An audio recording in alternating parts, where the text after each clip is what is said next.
Awesome. So the question was, you're doing the discovery interview I'm assuming you got it from that reverse try and market analysis Google sheet. Cool. So you ask them the questions. There's no pitch there, as you know. And then towards the end of the list of questions of the interview, you're basically saying like, what kind of solution would you like? What kind of, right? You're trying to figure out like what the ideal solution would look like. And then you see if they have any questions. It goes one of two, well, it goes a few different ways, right? So they're usually like, they're usually one of, I would say three things. Like number one, I did this for you. It's a favor to you. I answered your questions. I'm out of here, right? Number two is they need help, but they don't realize they need help. So they don't ask for help or they don't know what you're providing exactly. And then number three is you're having a good conversation. They want the help, right? So it's usually one of those three things. I'm here doing you a favor. I don't know what I can get out of this. Or, hey, can you please help me? Like, this is a painful, I need a solution for this, right?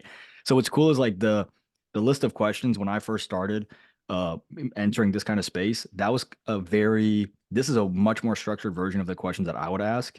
And still in asking those questions and doing that type of an interview, I was actually still land clients. Now it was a much lower conversion rate, like think like 8%, so significantly lower, but I was so new in the space. And you guys know, I don't think I'm the only person you should be listening to. I don't think I'm the only person who knows everything. I think that'd be a ridiculous claim to make. But I didn't have somebody like me. I didn't have somebody to look up to in terms of someone who's just saying, hey, use this process, do this, do this, do this, do this. That didn't want to charge me like $1,500. So it was a lot of like me stumbling around in the dark, trying to figure it out on my own, right? It's like not to be crass, but it's like if you never take a sex ed class, right? The wedding night's gonna be a little awkward. So kind of like that, right? But the me going into it, I was using a very unorganized version of that script, and people were still like, okay, well, can you do this for me? And then I would be like, yeah, let's do it. So it's gonna be awkward those first couple of times in terms of like what does that close look like before you have everything set up and structured. However, you know that you're gonna need at least 1 to 3 people in the beginning. And you see this in the fulfillment training, which I'm going back and redoing slightly, but as you guys know, but in the fulfillment training, what I explain is like it's good to have low cost and free clients, which a lot of people are going to tell you, whoa, don't do that. They're going to be low quality. They're going to be blah, blah, blah. Yes, that's the point. I want them to be low quality because guess what? I'm low quality. When you're starting out, if you think starting out you're going to be the best of the best, the cream of the crop, the belle of the ball, you are delusional. You have been fed lies from social media who's telling you you can charge whatever because you provide value. No. Until you differentiate yourself, which is the whole point of the antithetical claim, you are one in a million, right? Or you are one of a million, rather. You're not even one in a million. You're one of a million, right? There's millions just like you. And that's not to put any of you down.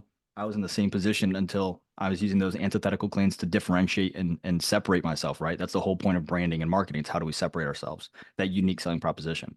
But in the beginning, if someone's like, "Hey, can we work with you? Like, can you do this for me?" If you during that interview have come to the conclusion that they're a enjoyable, relatively enjoyable person to work with, yeah, move forward with it. And you can even entice them and say, hey, listen, like you're the first person, um, you're the first person that I've spoken to, blah, blah, blah. Like you're one of the first couple of clients. I'm a big fan of being super transparent. So I like to keep my calendar very slim to show that I'm busy and working, but like I will tell people like, "Hey, you're one of my first couple of clients. Because of that, I would like to extend you this kind of a discount or a deal because I'm working on my process. Your budget restricts you from working with people who are a little bit better than me because I haven't been there yet. Like I think this would be a happy medium. How do you feel about that?" And then having these like really honest, raw conversations where a lot of people would tell you like, "Whoa, why would you say that?" If your intentions are good and pure, and you take that approach, it's going to make life way easier because you don't have to remember a bunch of lies. You don't have to pretend to be something you're not. All you have to do is just be honest and be yourself. And when you're dealing with hundreds and hundreds of leads, which it gets to that point very quickly, when you're dealing with hundreds and hundreds of leads, it's going to be really hard to be like, well, I told Paul that I have a Lamborghini, but I told Joseph that I have a Bugatti, and I told Andrew that I live a humble life in Costa Rica, right? Like it gets really hard to keep up all the lies. And that sounds silly, but like even if you're like, oh, you're client 15, and like, well, no, you're actually 16. Well, it's like, well, and if they catch you in one lie, they're gonna start thinking like, well, what are the other lies, right? So in those conversations, the 7-step antithetical process, right? This the $0 client acquisition process that I have. I don't want you to be married to the exact steps. Like, I don't want you to become legalistic with it. I want you to look at it and say, what is he trying to explain? How can I adapt this mentality? And then how can I leverage that based on my brand and my preferences, right? Because you may find, okay, I have a better way of doing it for my niche, or I have a better way of doing it for my personality type. For me, it's more so here's the ground, and you're going to see that with the snapshots we're going to review in just a moment. It's going to look like a wireframe, and then I'm going to have a video to go with it saying like, here's how you make it your own. So if I give you all the same snapshot, then I'm going to go look at everybody's website within SASO funnels, and it's going to, or SASO University, it's going to be like, okay, it's the exact same website, 95 times. I don't want that. I want to have a wireframe explain you how to do it. And then I want to see how you adapt it to who you are, your branding, your style, your niche. And if you're in this community, or if you want to be an entrepreneur, then there's going to be some point where it's like, I have to have the brain capacity to connect dots. That's the whole point of being an entrepreneur, right? I think everybody here likes solving problems to a certain extent, right? We always want to find the easiest way, the fastest way, without losing value, without losing efficiency, and while actually adding value, right? So that's the I know it's a longer answer, but I want you to like look at that process, and I don't want you to be like, okay, well, I'm on step 2, but I'm not supposed to be start closing till step 4. So let me wait. If he's like, hey, step 3 is to set you up as an expert, right? Step 4 is to manually push the fact that you know what you're doing. That's what then gets the clients in the door. And then step 5 is the closing framework. So if you are at step 2, just by having a conversation with somebody, they're picking up that, whoa, this dude knows what he's talking about. Can we work together? Go for it. Because that's the whole point of it. Now, why do I not want you to stay there? Because imagine if you had to do an interview for every single appointment and there was no true close at the end. Like, what would your conversion rates look like? And for me, it was like 8%, which is like, that's not good, right? And I did it by for me, it was I stumbled upon it because what I was doing was I didn't know what I wanted to do. So I do an interview. And if you look in the SASO University, you can see the setup that I would use. And it works really well to this day, where it's the video podcast post-production. I would interview them. And then I would say, hey, I'm going to interview in the first half. I'm going to give you all these clips for free if you show up to this interview. So you're winning, I'm losing. And then on the second half, I'm going to coach you for free. So the first half was me asking all of the questions up until what would you like to see what would a potential solution look like? And then me switching it to coaching was what would a potential solution look like? And then here's how I would fix it. And then I would tell them what, in what order, why, but never how. And so that's where people are like, oh, well, can you help me with the how? And that's like, cool. That's a client who you want to work with. If the client says, oh, okay, I'll go look up and I'll see how to do it I'm good, myself. thank you.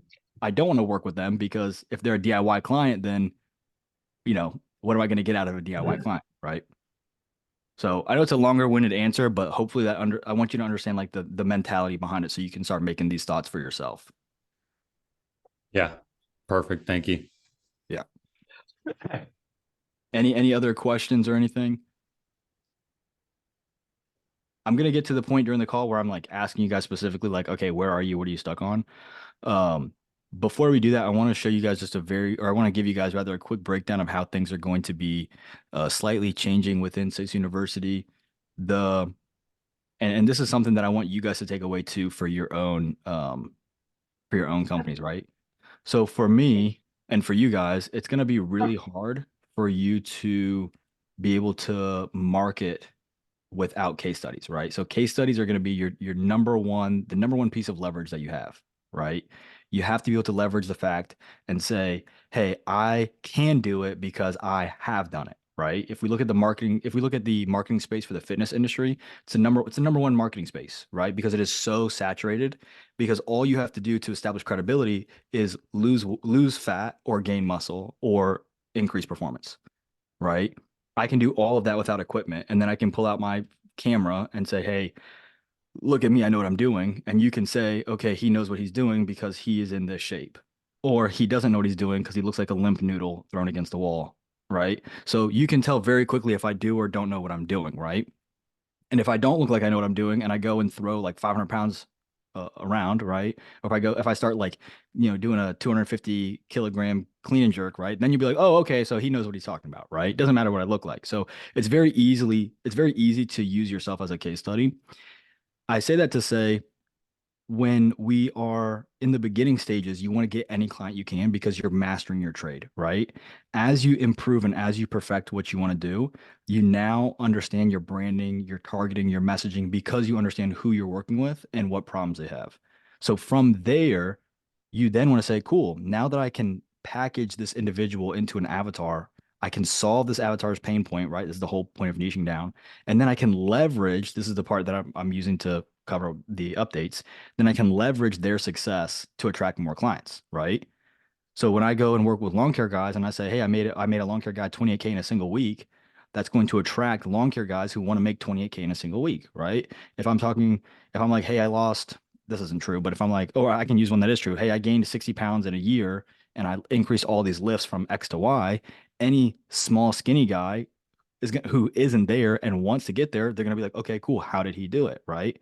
So the case study is going to attract people. So in SASO University, I've now been able to identify because it's a relatively newer program. If you don't know, it started in like June.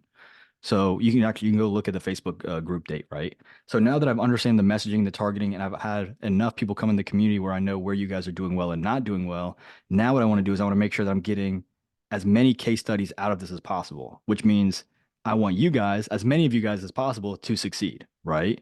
And this is the cool thing, like with the business model. Same for you guys. If you want to get more movers, if you want to get more plumbers, if you want to get more go high level agencies. If you want to get whatever industry you're working with, if you want to get more of them, then you need to have at least bare minimum one that's achieving really good results. So then you can market it because then other people are going to say they want that. So now what I'm trying to do in SACE University is I want to win more. So I need to make sure that more of you guys are winning, right? So it's a win-win in a way. If I want to be selfish, I have to be selfless, right? And by being selfless, I get to be selfish, right? It's kind of like that thing.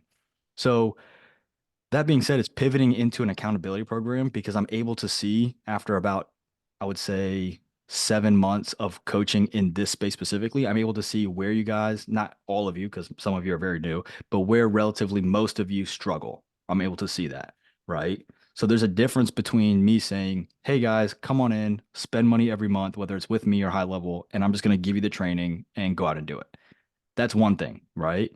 The what I want to move this into and how I want to upgrade this program is by saying, hey guys, you have the program. Now I'm going to get behind each and every single one of you, and I'm going to make sure that you're doing or following the program specifically, however it applies to your industry, your niche, your business model, whatever that may be, right? Because again, if you guys are succeeding, I can market that as success. And if you guys are succeeding, then you're not sitting here wasting money. And there are some people, I don't think they're on this call, but there are some people who just join the community. And I don't know if they just want to join the community, give me money or what. But I want to make sure you guys are here to actually make money. I want to make sure you guys are here actually to scale your businesses. So that's going to be how we're pivoting. I can share my screen. Some of you, most of you already have access to this because you're in if you're in State University, you Long have time access for to each this. car. That's unusual. But what you're gonna see is in SASO University, you're gonna see this sheet right here. This is just gonna be the outbound accountability sheet. So this is gonna act as the cornerstone of the accountability document. What I'm gonna do is every time a new member comes in, you're gonna make a copy of this, and then you're gonna give me access to it. So you're gonna share access. It doesn't have to be editor or commenter access. It would just be, it would probably be a commenter access. So I've covered this before. I'm not going to spend too much time on it. There's a video in SACE University, but I'm going to cover like the way that this is going to be expanding. So basically, you're going to have sheets where it's going to explain, you're going to write down. So there's going to be a tab where you're going to write down the niche you're servicing, the angle you want to approach, whether it's DIY, DWY, DFY, or a myriad of the three, or just two of them. It's going to be the antithetical claim. It's going to be this sheet combined with this sheet, the reverse trident market analysis. And then you're all going to have a copy that you give me access to. And then you're going to include all of your information. The to do would be where I give you specific assignments if you come to the calls. The social media, you're going to link your social media profiles. Now, again, you don't have to do any of this. You don't have to do a single thing that I'm showing you. The reason I'm showing you this and what I'm suggesting is that if you want to actually get results, if you actually want to be successful, we have to measure what you're currently doing because you can't improve what you don't measure, right? Again, if we're using, and I'm using the nutrition and marketing space for two reasons. Number one, everybody can relate to how much you eat and work out a day, right? That's not, nobody is confused by what they eat a day, right? I can ask you what you had for breakfast. I hope you can tell me, right? Unless you have amnesia. So the and also the marketing of the fitness space is really, really easy to look at, right? So if we look at you specifically, I have to know what you are eating in order to show you how to improve your diets, right? I have to know what you're allergic to. I have to know what you like and dislike. If you don't like mayonnaise, I'm probably not going to tell you to have mayonnaise on your meals, right? If you are addicted to mayonnaise, I might tell you, hey, go with the 0 calorie mayonnaise because you're eating too dang much, right? So again, that's the whole point of this. The whole point of this is from what I've gathered and what I've understood to be the key points that actually impact success. So I need to have the social medias linked. What that will let me do is when somebody messages me and says, "Hey, I don't know why XYZ is not working," the whole purpose for me is I can look at this one sheet and I can say, "Here's where you're failing, here's where you're doing well, here's what I would do if I were you." And if you come to me and say, "Hey, I'm not getting any results. This sucks," I'm going to go, "Okay, cool. Let's look at your last 3 months. Oh, month four, you literally did zero outreach. So why are you upset that nothing is working? You got to do the outreach." So it's one thing to have a program. It's one thing to have a course of action, a plan of action, right? It's another thing for me to come up behind you and say, do the plan of action, right? Now, there are the group calls are going to be bi-weekly, so every or twice a week. What's going to happen on those group calls is anybody who attends the group call, if you are not seeing a positive momentum or trajectory, I'm going to say, "Hey, pull up your sheet. Let's look at your sheet so I can see where you are doing well and where you're not doing well." And that's going to be how it goes. And it's going to be community based, not to I don't want to use it as like a shaming ritual or like I don't want anybody being put down, but the whole purpose is going to be if you see, let's say you don't share your sheet, but then let's say John Doe does share his sheet and you see John Doe is filling out every single metric and you're seeing his monthly recurring revenue go up and up and up every single call. The idea is that motivates you to be like, okay, he's doing it, he's following the program. I want to do it too. I want to follow it. If you're in the program and you refuse to fill it out, and you refuse to participate, I will probably reach out to you guys if nobody's participating every like I'll probably reach out to you guys every 3 to 6 months. And very nicely, I'll be like, hey, if you are paying me directly, maybe don't. Not because I don't want you here, but if you're spending money to spend money and not do anything, then it's like if Netflix were like, "Hey, you haven't watched a video in like 5 months. Are you sure you want to keep paying us?" I don't want to be here to just take money. I want to make sure that you guys are here to actually learn and benefit. So I may check in with you guys and be like, "Hey, how's this going? How's that going?" But this is going to be the biggest piece that's going to help you stay organized and it's going to allow me to keep you accountable. That's going to be what truly makes the difference. And it doesn't, it, to be honest, the method doesn't really even matter. Whether you're using, I like my method because it's free. That's the whole reason I use it. And because it's evergreen. So it's never going to go out. Like YouTube's going to be a thing for 50 years, right? Of course, now that I said it, like watch it die tomorrow, but YouTube's probably gonna be a thing for like the next 50 years, right? Or at least the next 20, 30 years. So this isn't going anywhere for the time being.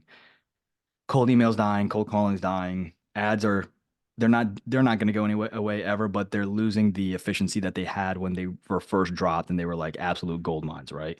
So now we're pivoting. So that's where this is going to come into play. Whoever's model you follow, whether it's mine or somebody else's, you need to actually create a tangible schedule and then actually follow the tangible schedule, right? Because these results will compound. So that's the whole purpose of me using this document right here. That's gonna be the whole purpose. So there's a breakdown in the training. I'm gonna have a breakdown as this goes live. This is a little bit more enhanced than what you've seen in the training because I'm improving it.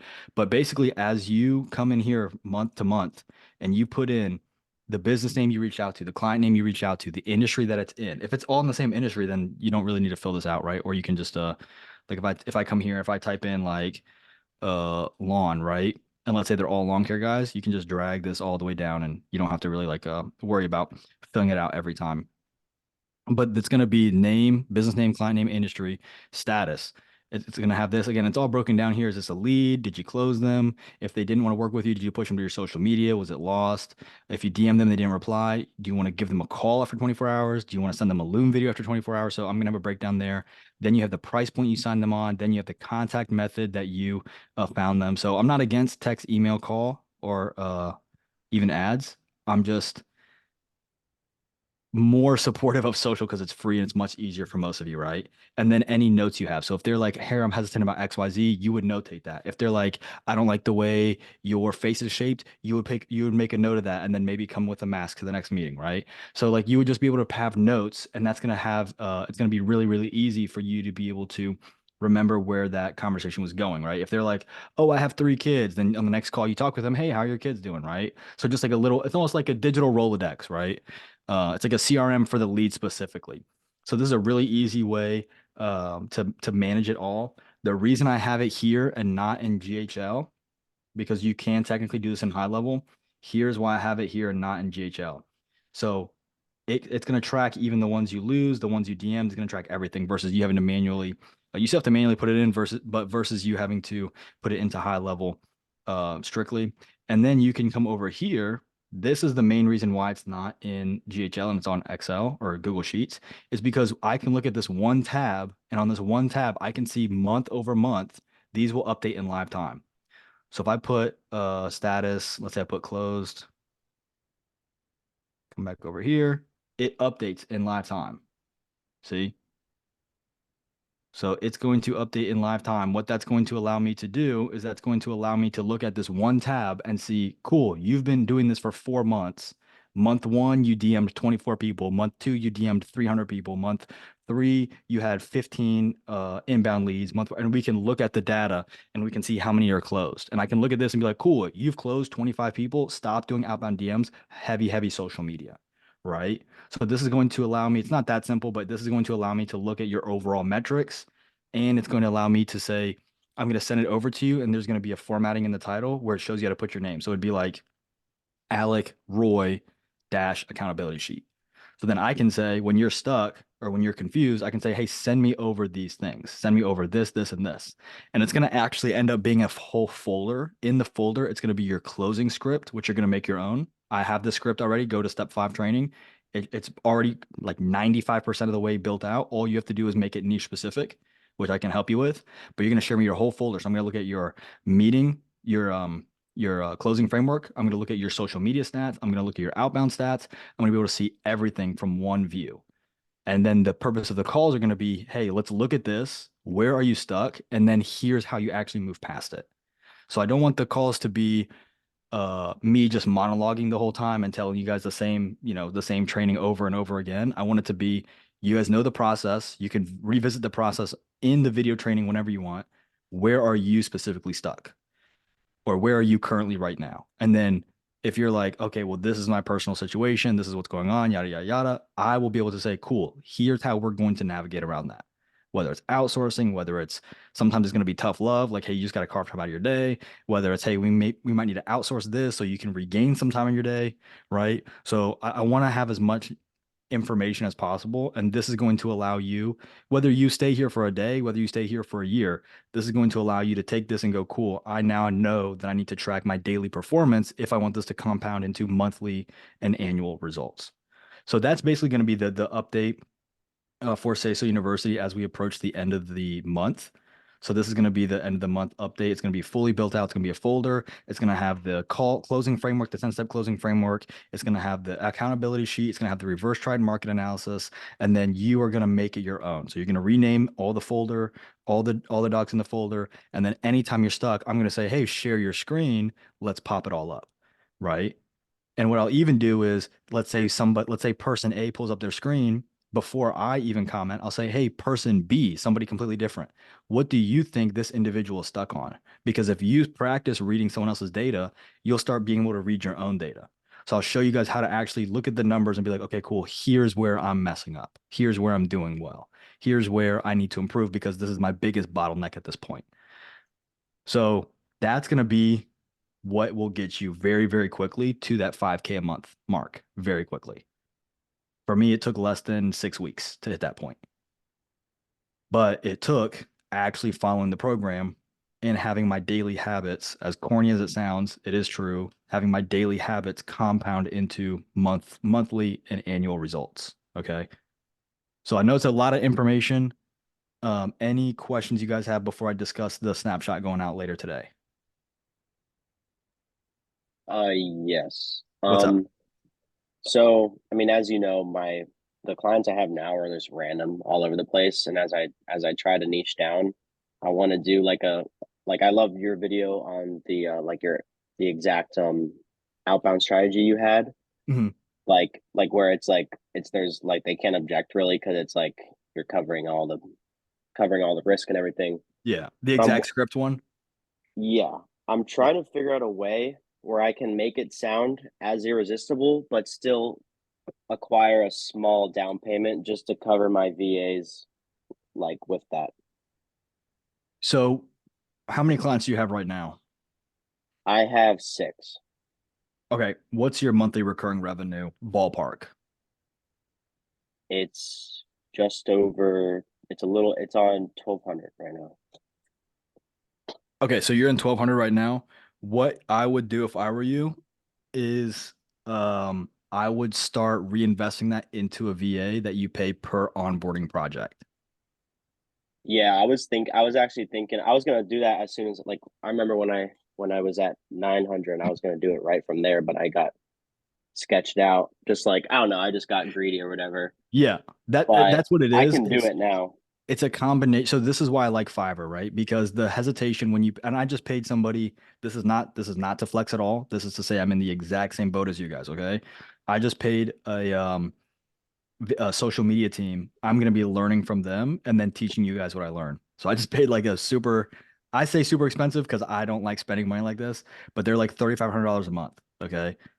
They do all the scripts, all the yada yada, all this stuff, right? They're phenomenal. Paying them, I did a half payment just to like test them out. It was like Hmm. right under 2K, and it wasn't through Fiverr because they're an actual team.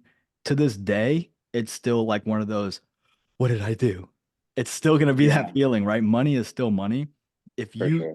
I want, so it's like twofold. So like I want you to look at this is why I say get a business bank account, right? You get the EIN. If you're not in the United States, I have no advice to give you. So I please forgive me. But if you're in the US, you get the EIN, you get the LLC, and then you get the business bank account, which you can do with the EIN immediately upon getting it. I go through Novo because it's online banking that requires no cash. It is it's I wouldn't say it's the best. I'd probably give it like a 7 out of 10, but as a beginner, until you're hitting like 50, 60K a month, it's very, very good, very reliable, right? From there, all the money in that bank account, if you're covering expenses, this is the hard part. You have to treat that money like play money. Okay. Yeah, no, sure. Even when you're playing the game, you're not like playing an idiot. You're not being an idiot, but you're not as attached to it and you're playing more strategically and you're doing what you know you have to do. If you had it in your personal bank account, I can't imagine the levels of anxiety that I would have because I'd be like, well, I gotta cover, you got your personal bank account, you got to keep that money separate and clear, right? Even hitting 20K Yeah. months, you still have to be very specific and very clear. So what I like to do is I like to map it out and you can, even if you're not using QuickBooks, pop open a Google Excel and just be like, profit, expenses every month. What's my difference? This is my spread. This is my budget, right? And so that's why I like hitting that. You said you're at 12 clients, $1,200. Or you said six clients, $1,200. That's really, really good. If you were to continue that trajectory and you're hitting, let's say 25 clients, if my army math is working, then you're probably going to be sitting at just under 5K, right? Yeah. Yeah. Yeah. So if you're sitting at 5K and let's say your expenses are what are your fixed expenses? So these are the expenses that don't change no matter what. So go high level, right? Hmm. What else are we looking at that you're paying every month? G Suite maybe? Are you paying G Suite? No, there's I have like the CapCut Pro and then Okay. What's that? $10 a month? Did you get the Christmas promo? no, I got it. I was stupid. I got it like the worst time, but I and bet. then my domain, the Cloudflare. Yeah. So and So it's monthly really costs. mostly high level, Yeah, yeah. Same with me. Monthly costs. What are you looking at? like a little like 530. Okay, cool. So you're sitting at 1,200 profit or 1,200 revenue, 530 Yeah, it's just cost. under. It's I just looked. It's under 1200, but it's around there. Okay, cool. So but you're looking at about $500 in positive cash flow. Yes. Great. So anytime you get a new client, I would pay by project basis and I would look for the newer go high level guys and I'd try to go for a $50 a pop piece. as they're building it out, you can look at how they build it and you can create your own snapshot, or you can use it as a snapshot. So then as new clients come in, you're recycling the snapshot and then they're doing less work because all they're doing is tailoring the snapshot to the client, and then you don't have to pay them as much. So if Okay, yeah, you that's exactly what I was thinking of. yeah, and if you already have a few clients, then you're probably not going to get away with $50 for a new client. But if you already have a few clients and you can say, hey, I just want you to copy this and adjust it, you can then get away with a $50 piece. Yeah, he agreed to like whatever. Yeah. I told him as of now start at 300 MRR, and then like I'd said like every three accounts it goes up a X amount. I haven't really decided like how much, but Okay. And this is a virtual assistant. yeah, And what do you pay him through? Fiverr? it's Upwork. Okay, Upwork. So Upwork is the same as Fiverr. This is Yeah. for the people that are like maybe hesitant about paying somebody. It keeps so you don't actually pay the VA, you pay Fiverr or Upwork. Upwork holds the money. When you say job is complete, when both parties say job is complete, then Upwork and Fiverr releases the money. This is important because if somebody comes to you directly and say, "Oh, pay me directly through Payoneer, PayPal, whatever," there's no guarantee you're getting that money back. None. They could take it and run. I actually had a VA who I moved them off of Fiverr, and then I was like paying them directly, and then they ghosted me for like 20 days. And I was like, this is what I said. I was like, hello, hello, hello. I finally said, hey, check it out. You can keep the money. But you do realize that if I were that type of person, which I'm not, I said, you do realize I could screenshot this, put this on social media, and you would never get a job again. And he was like, oh, we can fix it. I'm like, no, no, no, keep the money. I said, just be happy that I'm the person you scammed and not somebody who could have cost your family like their income. Like that's, I was like, keep the money. I said, I paid the money to figure out lesson learned the hard way. But there's sometimes like you just got to stick through those third party apps as much as they may cry or complain about it. Because at the end of the day, you really got to be careful about who you trust. Now, I have two guys who I trust very, very dearly, and they have made a lot of money off of me, and they have helped me make way, way more money. So it's just be careful with that. But when in doubt, go the safer route. Stay on Fiverr, stay on Upwork, protect yourself because they will always vote in your favor, even to the point of even almost to a fault. They will always vote in your favor. So that's going to protect you, right? And then at the same time, make sure that you're very, very clear on what you're communicating to them because that's going to make it, if you're able to say, hey, I want boom, boom, boom, boom, boom, that's going to make it much faster for them to get to work. And that's going to make them be able to pitch much, much lower. And then with the Fiverr guys, if you or Upwork guys or anyone contracting, I am slow to hire and I'm quick to fire. If you tell me that you're gonna get me a result within this amount of time, I'm patient. I'm patient, but the first time that I'm like screwed over, I'm like, hey, listen, this is not what we agreed to. Let's make sure we're doing it the way we agreed. The second time, I'm like, hey, check it out. One more time, you're gone. Like, this is what we agreed to. One more time, you're done. The third time, all right, bye. And you have to really be, because some of them can be really smooth talkers. Like sometimes that's how they make their money. So you got to be, and this is, I don't care if this is I don't care if they're in Africa. I don't care if they're in Asia. I don't care if they're in Europe. I don't care if they're in the United States. I don't care if they're in Australia, South America. I don't care where they are. This is not a ethnicity or race thing. This is just some people are just scumbags. Some people mean well, but are extreme. I had one guy um, he meant really, really well, but he was just like lazy. And he's like, oh, well, I'll get to it. I'll get to it. And I was like, no, this is the time we set. This is what we did. So gone.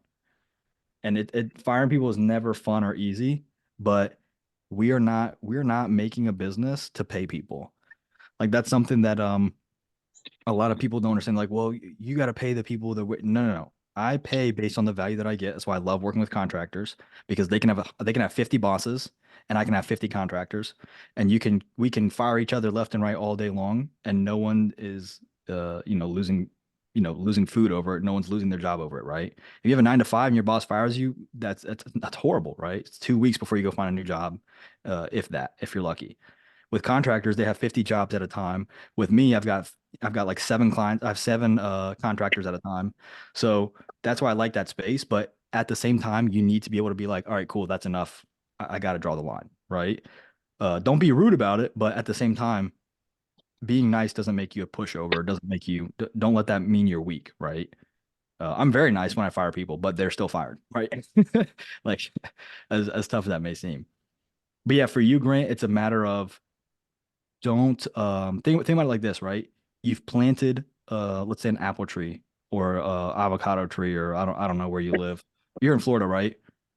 Yeah, I'm in Tampa. Okay, cool. So you've planted a little lemon tree. Y'all got lemon trees over there on that side?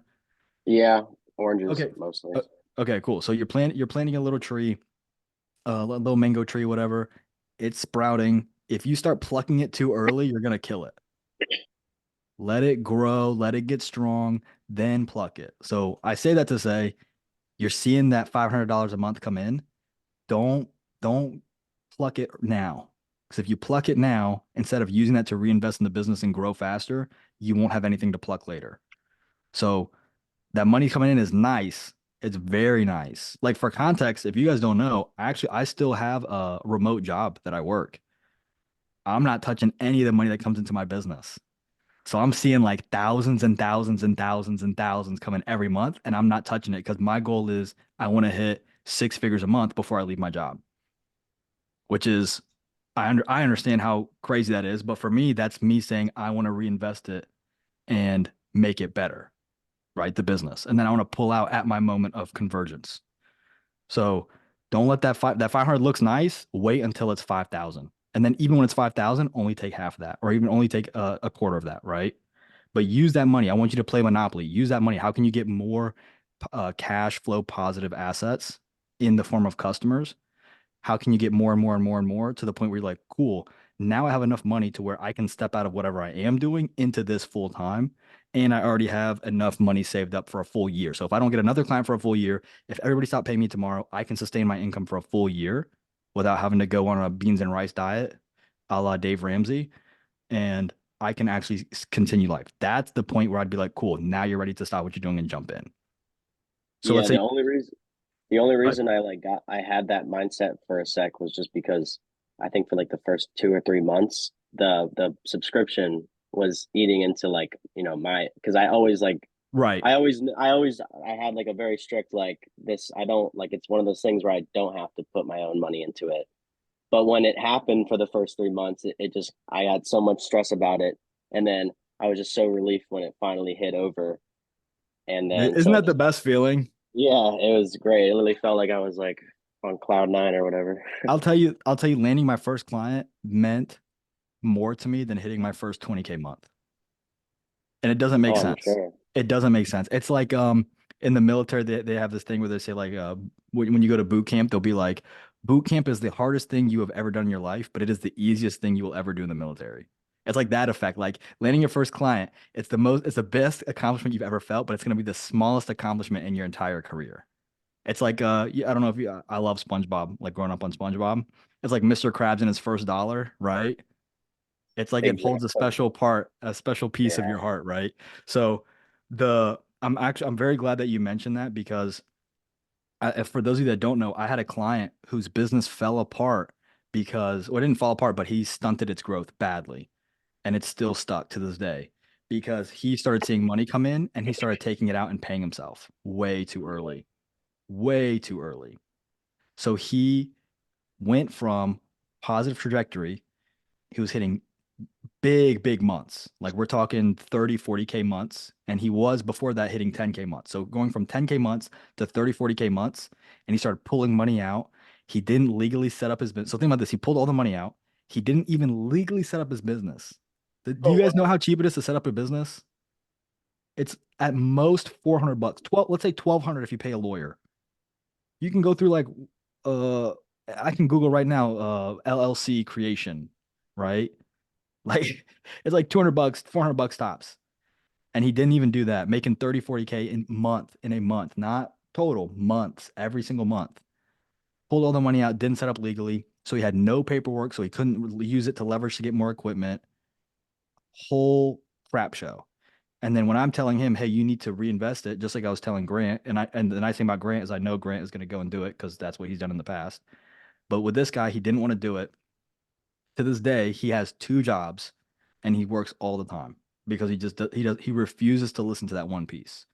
So don't let the nice little cash flow distract you from the end game. Everything should go towards the end game. Are you going to make mistakes along the way? Yes. Should you pay yourself back for anything that you personally invest into the business? Yes.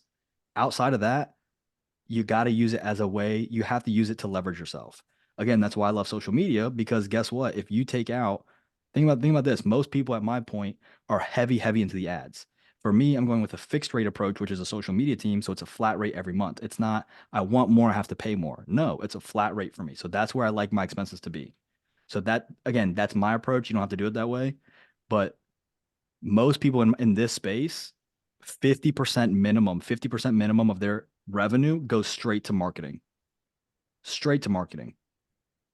So if you can keep your biggest expense down to zero or very, very minimal, maybe it's just a retargeting pixel, as minimal as possible, at least when you're starting, that's going to increase your monthly recurring profit until it gets to a point where you're like, cool, now I have $5,000 that I can throw away every single month. Now I'm going to jump into ads. Now I'm going to jump into aggressive cold email. Now I'm going to jump into retargeting pixels. Now I'm going to jump into PPC, right? Whatever that case may be.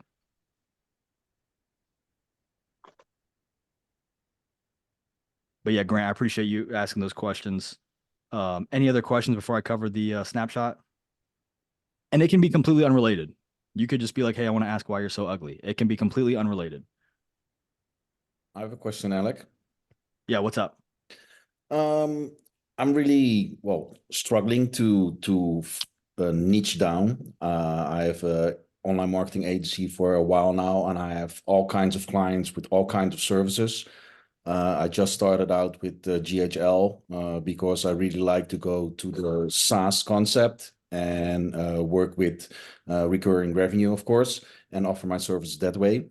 Watch your video, and I totally understand the advanced why I should niche down. But I worked a lot of years in fitness as a personal trainer to begin with, as a gym owner. I know a lot about fitness and the industry, but I tried working with personal trainers last year. I totally focused on more the coaching concept and with marketing included. It didn't really work out because maybe it was some kind of targeting, but I noticed that not a lot of personal trainers have the money to pay for monthly services. So yeah, I'm also thinking about, okay, should I target or focus on agencies or real estate, because I live on a small island in Spain, and I know some real estate agents in here. I can do some work for them, but then it will be totally different with my marketing and branding. So yeah, it's really difficult for me to pick a niche that is interesting, as in that they have a budget to work with, but also to create my content around that. Do you create your content more general, let's say, not mentioning personal trainers maybe, but more the marketing stuff and the result that they get out of it? Yeah, so great question. And if you guys don't see him on social media, every like story he posts is like the most beautiful, picturesque. Like he lives in like the Garden of Eden or something. I don't know what's going on over there, but it's beautiful. Ibiza. Yeah, that makes sense. It's absolutely beautiful. But no, these are good questions. So let's look at the marketing space, and in this, or not marketing, the fitness space, and in the same breath as the fitness, I want to throw in, because I think Eric, you're here. I think you were asking about like junk removal and spray foam. And I think you're asking about some industries like that, right? Correct, So yeah. when we're looking at these industries, this is a great question. I want to look at their average income, because it's going to, like you said, it's going to dictate the pricing. So let's go in the complete opposite direction. Let's look at private jet sales. How much is the cheapest private jet? How much does that cost? It's going to be like a couple $100,000, right? What would you guess? There's no right or wrong answer because I have no idea, but what would you? 1.2. Sure. Okay, great.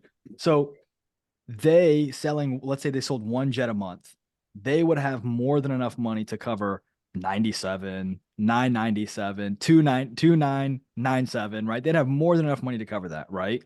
But then we look at the frequency, and we can even look at, does the price match the quality of what they want? So if they're selling all this money, do you think they want to be paying somebody $97 a month? Is that going to translate into, we're going to provide you the exact service and quality you need? The answer is going to be no. right?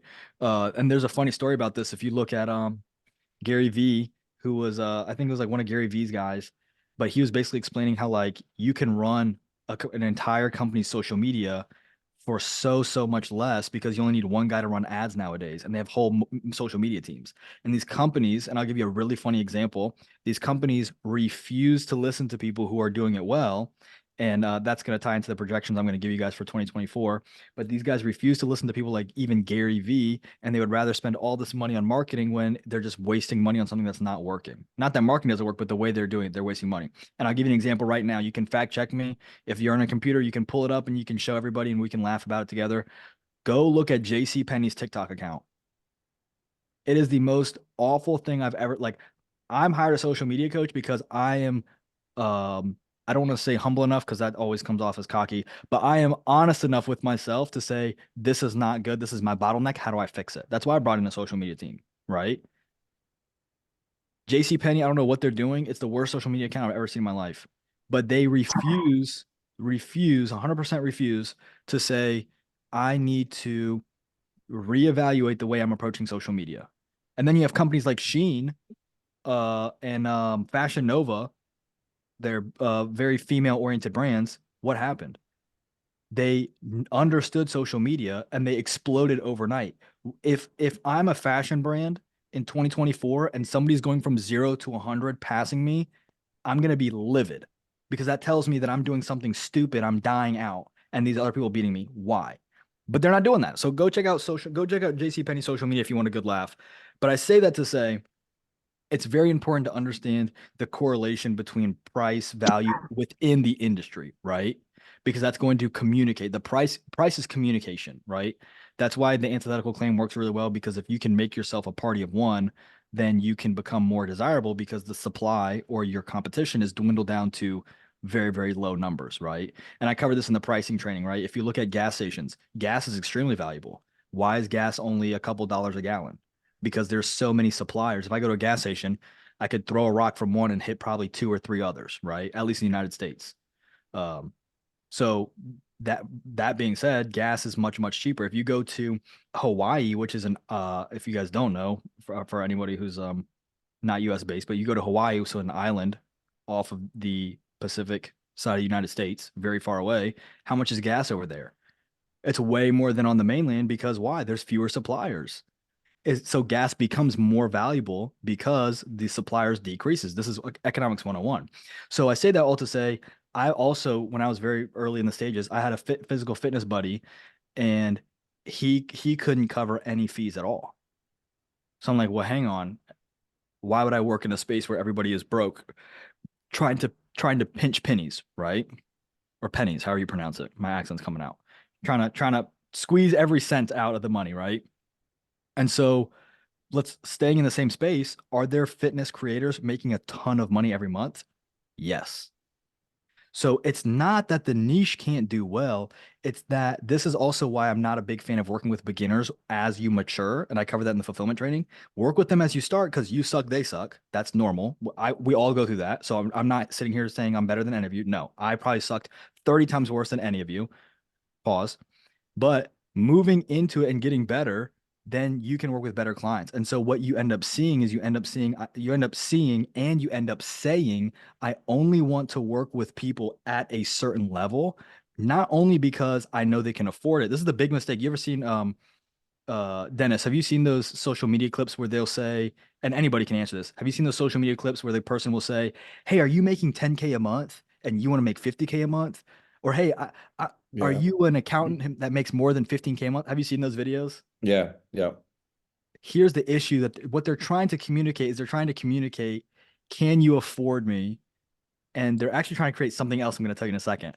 What the client and leads here is, hey, do you have money that I can take from you? That's what all the leads here. Hey, you got enough money that I can take some from you and you won't care? What they're trying to communicate is the following. Have you done enough of the work that I know you're a high quality prospect who has the budget to move forward into a higher quality prospect? That's what they're trying to communicate. And they think that money is the only driver of that. So that's the very short, condensed, short form version. And I say short form as in the social media type that they end up using. So whatever space you go into, you want to look at two things. Number one, average ticket price or ticket size. So for a physical trainer, what are they charging? Usually it's like, well, you might know better, but I would say from my understanding, it's usually like $10 to $50 an hour, right? Well, yeah, nowadays between 50 and 150 an hour. Right. And that might be better off for the 97 price point because that makes a little bit more sense. But if we look at private jet sales, what's the average ticket price, right? So Yeah. we look at ticket price compared to volume. And then from there, we're able to price accordingly. And if you look at the training, I basically explained how you can increase your pricing. However, we all know we can't go below 97. And we Yeah. also know that most of us don't want to go below 97. So that's where you want to use disqualifying language to basically say, here's who I do and don't want to work with, and here's why. And so you want to make sure that you clarify, if I don't want to work with you because you make a less amount of money, it's not because you don't have money for me to take. It's because if you haven't even done the groundwork to get to this point, you're not serious about this business, or you're way too new for me to be able to help you. There's a bunch of free stuff online that you can actually go and look at. And that's my whole model for SASO University. I want to work with the professional go high level agencies. For the people who are under that point, who are not quite there yet, I say, hey, I'm going to put out my own free content like Hormozy. Here's free content, use it, get to the point that you and I can work directly together. For me, I have another level in there, which is use it, join the program once this has made you a little bit of money, and then let's have you work even more together. And then we can work in a one-on-one fashion to where we can really get you there. So I say all that to basically answer that question in the niche selection. Let's say you and I switch bodies today. And I actually, Sudarshan and I were talking about this earlier this week in his welcome call. What we talked about was, what is the, well, let me ask you, and if you don't want to share, just let me know, but do you have a case Mhm. study that, and you've been doing marketing for a while, what is your most recent case study, or what is your biggest case study that you've had? As in like Well, results you've right. achieved. Yeah, right now it's from coaches because I worked with coaches to complete last year. But yeah, for me it wasn't successful enough, but it is with coaches, getting them clients and high ticket clients. Okay, what was give me the best, like we took someone from zero X to Y in Z time frame. Give me your best one that you have. Well, the best one that I had actually was someone who generated 10K in his first 4 weeks. Yeah, that's insane. Like how, and so check this out, ready?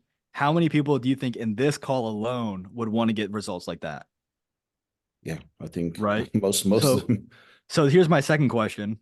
And this is the same thing. This is the exact same thing I did with Siddhar's. I don't know why. Every time I do this, I get balloons. Let me see if I do it again. There it goes. Yeah. Like making me look fruity over here. A little too zesty for my taste, but that's all right. So the first thing we do was, do you have a case study? You said yes. The second thing, when you had that case study, did you leverage it as a marketing asset in your content or ads or emails? Yeah, I did. How did that go? Well, a little bit disappointing because I didn't see the results out of it, that people were responding like, "Hey, I want the same results, or can you help me?" And yeah, it wasn't giving me the results that I wanted. And maybe it's because I didn't leverage the content or the case study as I Properly? should. But Yeah. you So know, that would be my good. next question, would be looking at how you leverage it, because, and anybody here, if I said, hey, would you pay me $5,000 right now if you knew for a fact within 4 weeks you were going to get $10,000, and then 10,000 every month after that, right? Yeah, If you knew for a fact, and that's the whole point of the copy, the guarantees, the risk reversal, that's what makes it a guarantee. And I'll show you how to do that. But if you knew for a fact that you would get those results, how fast could somebody scrounge up $5,000? yeah. Right? Well, yeah. They pro- they probably do it pretty fast. So that's number one. Number two, in the fitness space, how many people are not hitting $10,000 every 4 weeks, or even within 4 weeks? And I'm not saying you're promising that you do that every time, right? It depends on a lot of factors. Yeah. But how many people in the fitness space would love to hit a 10K a month level? The Yeah. answer is going to be about 80% of them, right? Yes. So then that's where the content creation comes into play, where you're using that as the framework, and you're saying, hey, here's how we got this guy from this to this in this time frame. Step one, we did this. Step two, we did that. Step three, we did this. hey, when I helped this guy go from this to that in this time frame, here's the number one thing that was holding him back. Let me know if this is what's holding you back. Boom, boom, boom, boom, boom. And you can have these one-liners, these very short statements in that social media, the short form social media content. And then if I were you, and again, this is assuming you stay in the fitness niche, but just to show you the example before I show you how to pick the niche, the first thing I would do is I would go to step 6 and SASO funnels, and I'll even pull it up right now so you guys can follow along. So we're gonna go here. We're gonna go SASO University Assets folder. We're gonna go step 6. So I would go and I would do this depending on the client. So let me ask you, would that client be open to an interview with you? Yes or no? Yeah, absolutely. Good. So if they do an interview, you go right here. You hop on a Zoom or a Google Meet, you record it, and you go through this exact script. And it's literally word for word. This is the exact script I gave to my Airbnb coach. He's not my coach. He's an Airbnb coach, but he's my client. I gave him the script. We created his VSL, which we're editing now. All we did was record his interviews and post them on YouTube. He's getting 2 or 3 bookings every couple of days. Every student that comes into his funnel is $6,000. All we did was post, and I'll show you right now too. Because again, I want to make sure that you guys are seeing like how, and you can see I have access to his account. You can just see the proof. Let's go to his videos. Look at this. 1, 2, 3, 4, 5. These are all the interviews that follow 100% this script. And then it all pushes to a single, this is his old VSL. We're pushing it to a new VSL soon. Just by doing this. And what he does is when somebody goes, so he makes social media content. Look when we posted these. December 30th, 103 views. That's not that 103 is not very many, but think about the people who are seeing this are the people he's pushing to from social media or he's sharing it directly with. Look at this, 326 views, December 30th. This is December 30th was not that long ago, guys. That's like less than a week, almost a week ago, right? And so all he did was use this exact script that you guys have access to, and he just interviewed them. And you can see it's direct quotes, and then I'll put in bold when to read it, but it's not to actually say it, right? So this is, don't read it. It's not in quotes, right? This will set the tone. Here's the hook. Hey, as briefly as possible, explain the results. So you basically say, give me the punchline. So they're going to give you their own hook. They're going to give you the hook for the video. What's it like working with us? Or what was it like before? What was it like during? What was it like after? Who should work with us? And then have a call to action and recording, and then literally tell them, okay, great. This is fantastic. We'll get it edited. We'll send it over to you before we publish. Thanks again. And guess what? We didn't even edit it. It was just a Zoom recording. It was literally just a Zoom recording. And in the Zoom recording, as the script will show you, it tells you pull up your analytics so we can look at your dashboard. So there's no faking here. Pull up your, he has them pull up his their Airbnb dashboards. They refresh, they scroll down. You can see the ticket size and everything. It's crazy. And now let's say you can't interview them. Maybe it's an old client. Maybe you don't talk anymore.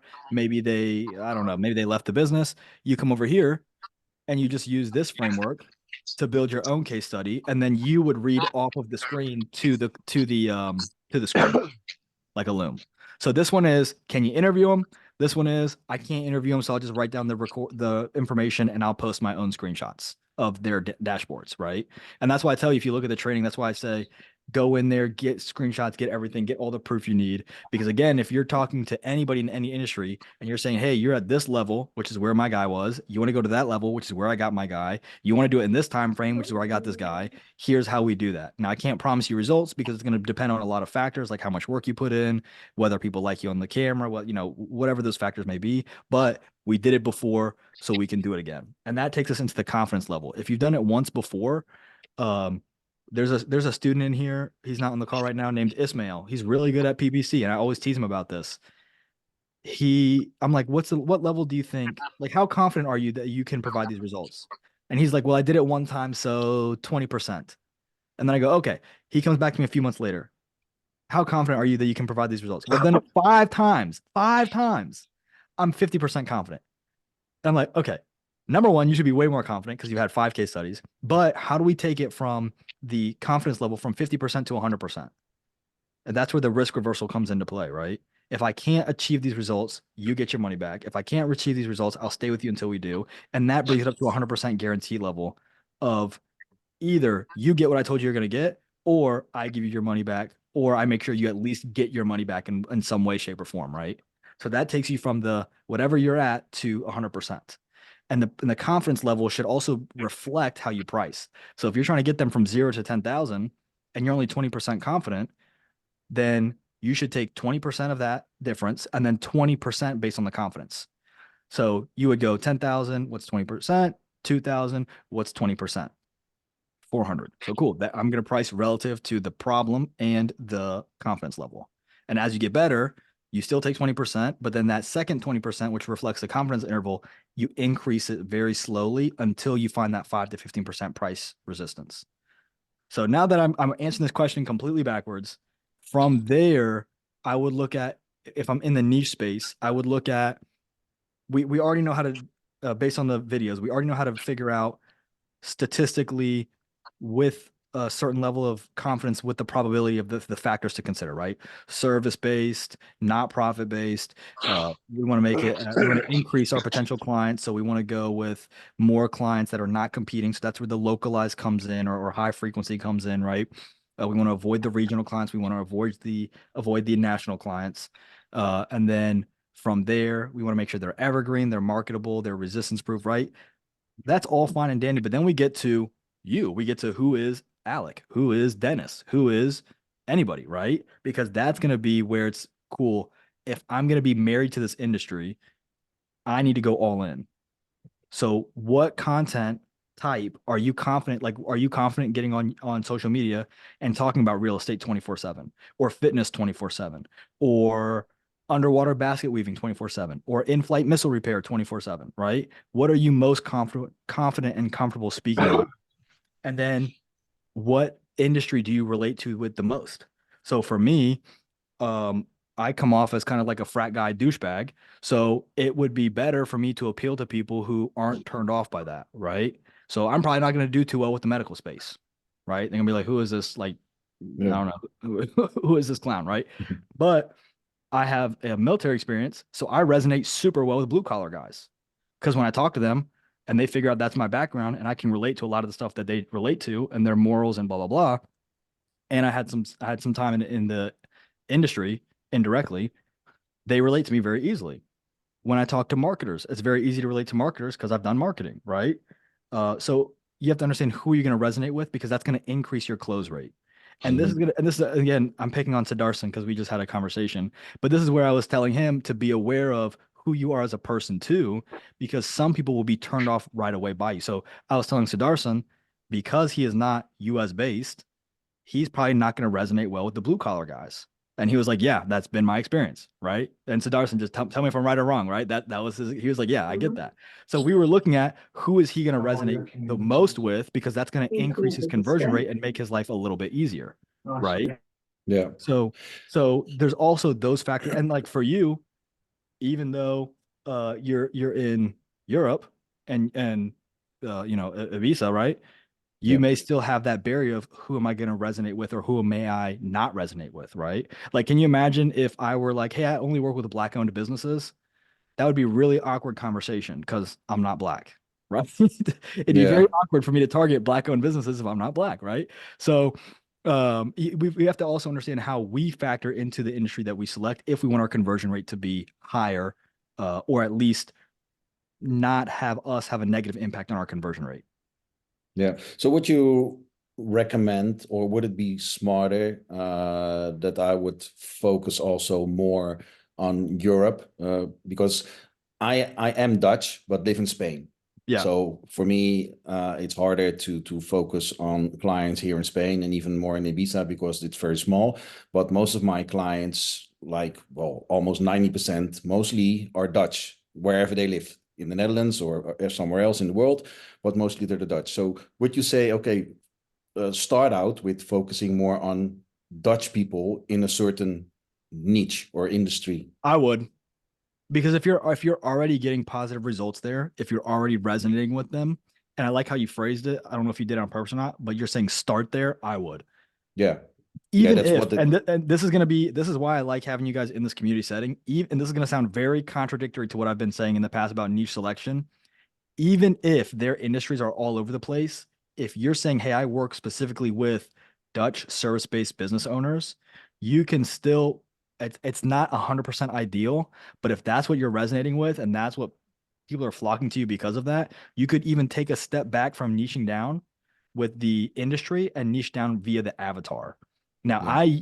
95% of the time, I would tell people do not do that because they will try to use it as an excuse to avoid niching down in any way, shape, or form. Like they'll be like, I work with blue collar service guys. It's like, nah, you're not, they're trying to play the system, right? And I'm trying to like very nicely tell them it doesn't work that way. For you, if you're saying, listen, this is who's coming to me, who's drawing to me. And this is, I'm actually really happy you said this. This is another way that you can select a niche. If you guys have multiple clients, who do you find yourself drawn to? What industry do you find yourself enjoying more than the others? That if you're like, I don't want to do it, I don't want to do it, and you keep drawing back there, guess what industry I'm going to tell you to go with? For me, if you guys know, so Michael's been here from the very beginning. If you know, he was actually like the 11th person that joined SASO University. And I know that because the first 10 got coaching for free, and Michael came in right after that ended. And he'll tell you that. But Michael will tell you, when it comes to that niching down factor, I'm usually saying you got to niche down, you got to be super specific. Don't try to go around the system. But if what he can tell you, what he can confirm was that for me, I did not want to go into coaching go high level because I think it's one of the spammiest, scammiest, scummiest industries. Okay. I'm really not a fan of any of my competitors. There's a few really cool guys out there, don't get me wrong, but I'd say about 60 to 70% of them are fakes. And if you want me to fact check me, I'm not going to name names. If you want to fact check me, go look at their testimonials, save the image of their testimonial and reverse Google search it. And it's going to show you a bunch of Google actors, like the stock footage of actors. So I'm not going to name names, but you can very quickly find out if somebody's a fake or not. You can also search anybody's business entity. For me, Say So Funnels is under AJR Coaching LLC. If you search that in quotes, you will find that it's registered to me. So these guys are like, oh, I own this business, and that's actually the SaaS business side of it. Go ahead and search up in quotes the business. It never appears, right? So I say that to say I did not want to coach Go High Level, but I had so many people asking me, and I kept coming back to it, and I kept coming back to it, and it was like I was like I didn't want to go back to it. I just kept coming back. I was like, let me just jump in because I keep coming back here. I'm keep having fun here. I know the market has a terrible reputation. I'm going to be different. And that's the antithetical claim, right? So for you, if you say, if you've got multiple clients, most of them are Dutch, within that space, who do you keep industry wise? Where do you keep going back to? Even if you're like, why am I doing this? Well, actually, 80% of my clients are from the health and fitness industry. If it's as personal trainer Yeah. or in health coaching, And you're in or shape whatever. too. I mean, not to be creepy, but you're in shape, dude. Like you're Well, I not. was. You're still in shape. Okay. He's still in shape. He's being modest, but you're still in shape. So it's not like the again, I don't want to name names, but like we have in the United States, we had like our who was it, like the Department of Health or whatever, and the lady was like 400 pounds, Oh right? yeah, we are. It's not like that, okay? No. So people can like the fitness guys can resonate to you because you have the experience on the business and the personal side. You're also not, and again, not fat shaming, but you're not morbidly obese. It would just be very awkward if you were super Yeah, obese and in the fitness space, right? That'd be very yeah. confusing. So I think that's where you keep going back to. I would want to look at, and you can send me this. Anybody here, you guys can send me. You can post a link to your VSL or to your case study in the group, and I'll review it. I'll do a Loom video, and I'll send it right back to you. Grant, I think Grant, we were just doing yours, right? Where you sent me your VSL and we were reviewing it together. Yeah, you gave me a lot of good tips. I'm redoing it right now, the document. Yeah, yeah. So if you guys have your VSL, your scripts, whatever, send them to me. I will give you my point of view. Here's what I'll tell you with that. Social media is all testing. So I'm going to show you, hey, based on my result, my class results, here's what works structure-wise. Take this and try it out. But if you're like, I want to try this or that, I'm not going to tell you, oh, that's not going to work. Again, I can't see the future, but I'm going to tell you, hey, here's where I think these things need to be adjusted. Here's where I think I wouldn't change this. And then here's where I'd say take some creative liberty and have fun with it and learn as you go. So for me, the social media team that I hired, they just came in. The first thing they said, they were like, your thumbnails are terrible. Your click-through rate is awful. That's the first thing we're going to fix. I'm like, sweet. For me, and I told them on the call, and I want you guys to do the same thing. That's why we're going with this accountability using all this data. I don't want to feed your ego. I want to give you feedback. feedback is going to fuel your financial freedom. That's a lot of F's. If I feed your ego, all that's going to do is make you feel better about sucking. It's going to be like, who did anybody watch American Idol when it was like season 1, season 2? You'd have these people come on and they were singing the worst. It was like, it sounded like a cat dying or mating. And they were like, oh, my friends told me I was a good singer. Like, your friends are horrible people because they don't love you enough to tell you you suck at singing. Please clip your vocal cords. Like, never utter another sound a song again. Right. So for me, I'm going to show you guys, hey, based on the data that we're collecting from your Go High Level, from your accountability sheets, from your sales documents, even record your sales meetings and we can look over them together.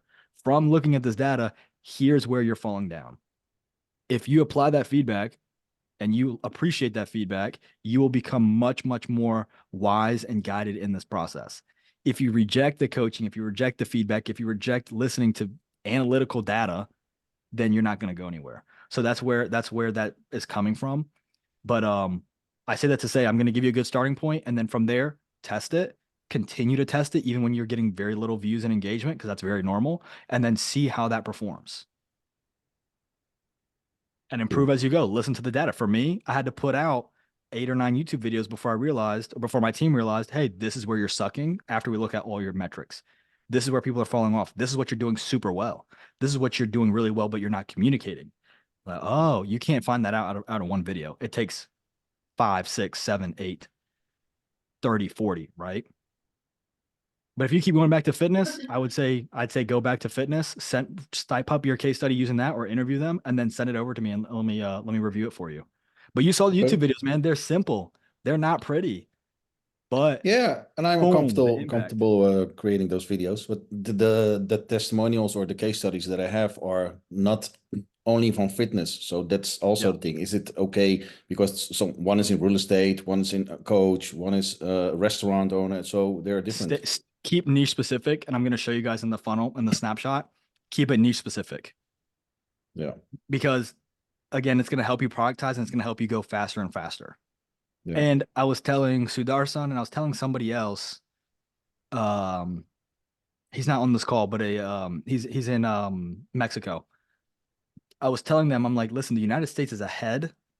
If you guys don't know, for those of you who are not geographically as know-how as others, different countries lead in different ways. So the United States is ahead when it comes to business. And so what happens is business trends you will see business trends coming a few years later in other industries. So like, because the US is very ahead and because we outsource a lot to India, Pakistan, Sri Lanka, that region of the world is also very business ahead. They actually are probably more ahead because they work with people directly and that's a lot of what they do. So they're probably up to par with the United States, if not a little bit more. But then you go to Latin America, South America, and Europe, and they're about 2 to 3 years behind. So you then, as being in that space with that industry, you can get in this space now because you have a little bit of an insight into the future, because this is going to start moving there. Like Europe right now is getting really big into e-commerce. Guess when e-commerce was big for the United States? It's like 2 to 4 years ago, right? Even a little bit more. And right now, Europe is like exploding. It's like a high trend right now. So you have an insight into it. I would position yourself now, niche down with that fitness space, using Go High Level, perfect it before it becomes saturated, and you'll be the leading person in your space. Even if you're in your videos, you speak in Dutch, right? Yeah. What I noticed for the Dutch, it's not really a problem when content is in English, because they all speak English very well and they understand, and so that's not a problem. And my aunt is Dutch, but they live in they live in France. So my uncle is French, my aunt is Dutch, and they live in France. Okay, cool. So now that's what my feeling said also, that one of it is because I'm following the US industry from marketing perspective already for quite a long while. I had coaches also from the US mostly. So that could be an advantage when I start in the Netherlands, because I see that things are starting there 2 or 3 years afterwards. So that's a good thing. So I think it could be an advantage to start there in the fitness industry, and even whatever. And look at the fitness. look at the fitness marketing. So look at how the coaches market to the clients. You can market to the coaches the way they market to their clients, right? So when they're doing a Yeah. promo, like lose 15 pounds in 2 weeks or you don't pay. It's like, cool, add this much money to your thing or you don't pay, right? So you can use Yeah. similar the fitness industry. If you guys want to study marketing, you want to look at like the big guys. So Gary V, Hormozy, even the Steve Jobs letters to his board of directors, right? But also, if you look at an industry that's crushing it, always go back to fitness. Always go back to fitness. It's one of the biggest markets. Um, Laurencio, did you have a question? Yeah. So with the case studies and all that, I was trying to do my VSO. I just really don't know, since um I haven't had a case study. I just don't know where to direct my content, and I'll do anything. I just don't know where to kind of start. And if So, also, like, yeah, yeah. like my personal profile, or build Yes, a. thank you, because I wanted you to ask that question. Yeah. So Okay. these are the updates that I see coming into 2024, and this ties into his question. Uh, as you guys know, I always answer it backwards because I can give you the psychology behind the answer, so that way you're not like, I'm the person who goes why 50 times, so I can understand it. So that's why I answer them usually backwards, so you can understand the why. Moving into 2024, all of the big names are telling us that they believe content creation is going to ramp up like crazy. This is why, if you've been with me for a little bit, I almost always accurately predict this stuff and it almost always comes true. This is why I actually have been hunting for a social media team for the past month. And then as soon as I hired one, all these big name guys, their first piece of content, January 1st, January 2nd, 2024, is content creation is going to ramp up. So I'm saying that to say it's going to change the way that we use social media, but it's also, again, not me saying listen to me because I know everything, but it's also me saying listen, I'm seeing the trends, and I've usually get this pretty accurate. I was I'm not the only one, but I was somebody who said SaaS is going to be not SaaS, but specifically SWAS is going to be a big thing. If you scroll back to the old Go High Level groups, like earlier, like a couple months ago, I'm saying SWAS, and everyone's like, SWAS isn't a real thing. SWAS isn't a real thing. Guess what everybody and their mother is doing right now? Right? Like SWAS isn't a real acronym. Okay, cool. The money in my Stripe is real. That was like some of my replies. I'd be like, okay, well, the money in my account is real. So you let me know when you want to catch up. And so you can go back and verify, but 2024 social media content creation is going to be huge. This is the conundrum with the content that I made in step 3. In step 3, this was before Meta had an update. So let's rewind 9 months. You had a Facebook profile, Facebook page. You could market the Facebook page. So you can run ads, you can do promotions with the page, right? With the page, you wanted to have the effect of we're not a business, because if we look like a business, then we look like we're trying to sell you, right? So that's the whole soft sales technique that I have found very great success with. So in doing that, I took the page and I made the page look like a profile. If you go look at my page to this day, it looks like a profile. People will even be like, oh, I thought this was your profile. Like, why can't I comment on your page? Why can't I? And they're like, is this not your profile? The reason I do that was twofold. Number one, to look like a profile for the soft sales technique. Number two, if and when I go to run ads with it, guess what? I have about almost 500 followers on or maybe it's around 500, give or take, right? I have about 500 followers. So if I go to run ads, they're not going to say this is a brand new scummy, spammy account. And the Facebook algorithm is going to see who's engaging with my page. And the pixel is very intelligent. If you don't know this, a lot of people when they try ads, the big mistake they have is they target too much, and they take away from the pixel. Let the pixel do the work. It's a multi-billion-dollar company. You think their pixel is like falling? It's very efficient. It's very good. I'll say that, right? It's not. It doesn't have the army brain cells that I have. Okay, it has actual brain capacity behind it. It's very intelligent. So you want to direct it, but then you want to let it do its work.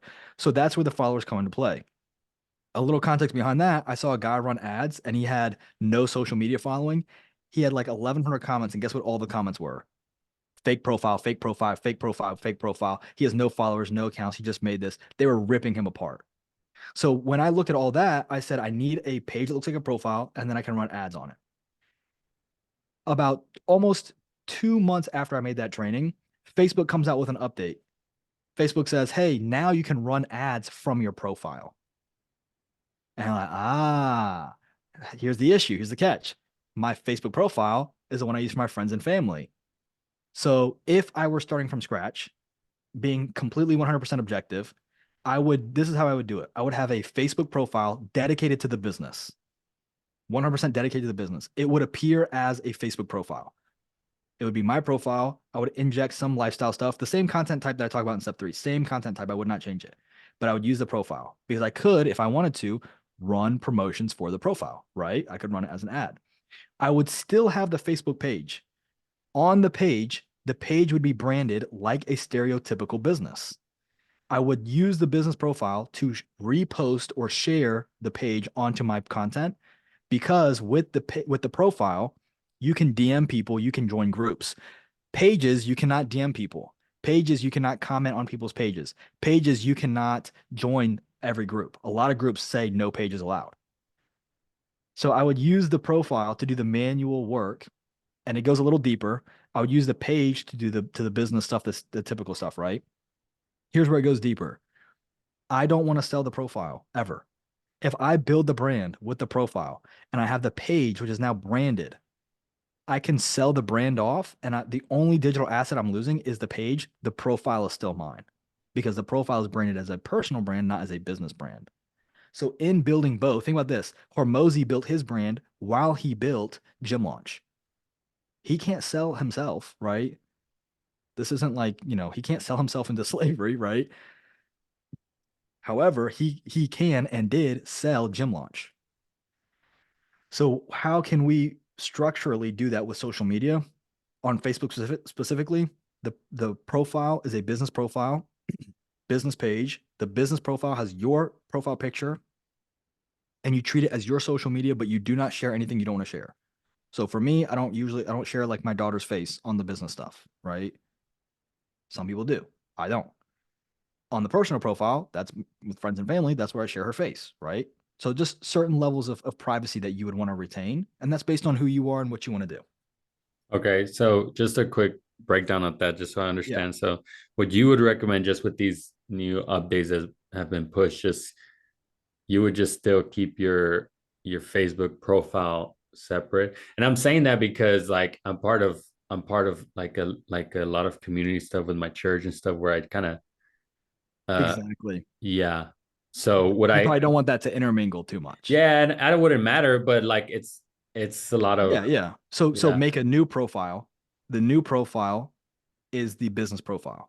Uh-huh. The personal profile is the personal profile. They don't interact at all. The only time you change between them is if you want to go from business mode to relax, right? Okay, and would I do like you just lock your personal, like you Yeah. just private? Yeah. So Okay. the business profile becomes what my page is, and then the page becomes a stereotypical business page. So the logo is the profile picture, the links, like the YouTube videos. It's basically, I don't want to say it's a faceless profile or faceless page because your face is still in the content, but the reason that's nice to do is because it's separate from the page. The page is separate from the profile, so you can eventually sell off the page if you were ever to sell, and then you can keep the personal profile and the business profile, just like Hormozy has his own Yeah, personal.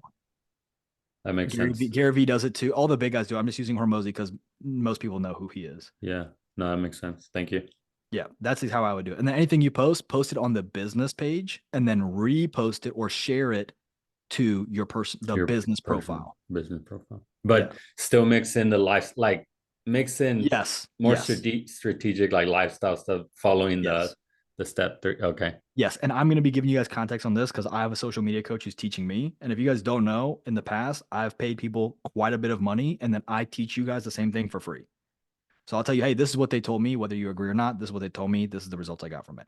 So they're going to be showing me how to do lifestyle. For me, when I do lifestyle, think about this. What are 90% of people doing for lifestyle content in the marketing space?